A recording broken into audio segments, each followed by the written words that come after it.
are employing additional security. We have been engaging with the South African Police Services, and I issued a media statement yesterday, I hope you have it, zero tolerance.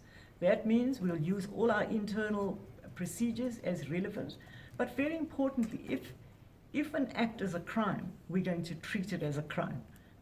We have internal processes for, transgression of our code of conduct, for example. But if something is a crime, it must be dealt with as a crime. So that's the response to that. And also, let me tell you, we've had to revise the academic timetable. The information should go out to all our students by later today to make sure that they don't lose or that they're not disadvantaged educationally by the disruption of this week.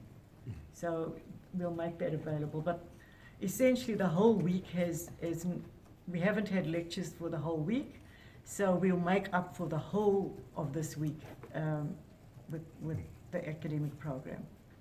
This is your view, and it might be against everything I stand for, but that's why we're here, to allow the possibility that I might change after I've listened to you, not just heard you, but listened. And I'm emphasizing that because that's quite different. And a critical element of that is empathy, trying to look at issues from the other person's standpoint. From your perspective, how does this look? Then for you to try and do the same for me. And through that process, and it might be a lengthy process, we come to some consensus about what we wish to do as an institution. But the point of departure must be peaceful engagement, respect for different views, and the willingness to listen to one another and engage constructively. Without those conditions, we cannot have constructive engagement. So that's what I've been emphasizing, and we will continue a process of reinforcing that and emphasizing that. But at the same time, given what's happened, we've taken additional security measures. I've spent time, and my colleagues have spent time working with the South African Police Services, because we're saying enough is enough. We commit to peaceful engagement, but we cannot have disruptions of the academic program. We cannot have intimidation. We cannot have threats leveled against staff and students or anybody who wishes to participate in this process underway.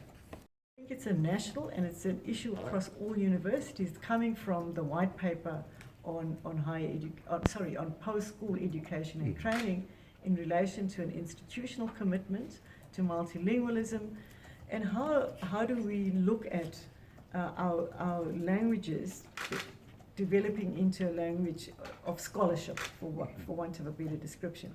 As you know, we've already, well, you might not know, as a university, we have a School of African Languages.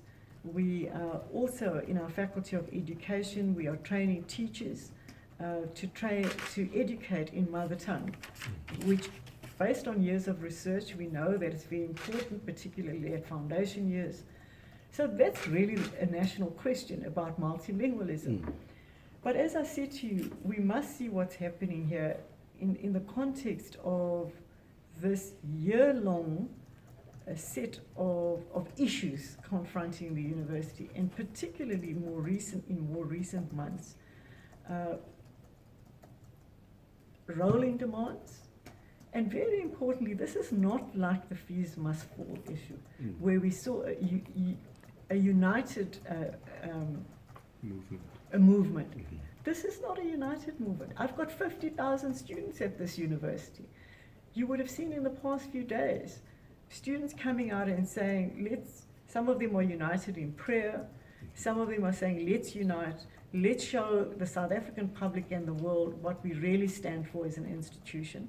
And let me also inform you, I've spent the past few days working with the different groupings, including all the political formations at this campus, to bring everybody into a commitment to peaceful engagement. And we had a meeting at all the student leaders have been involved, and I must emphasize we don't only have political groupings.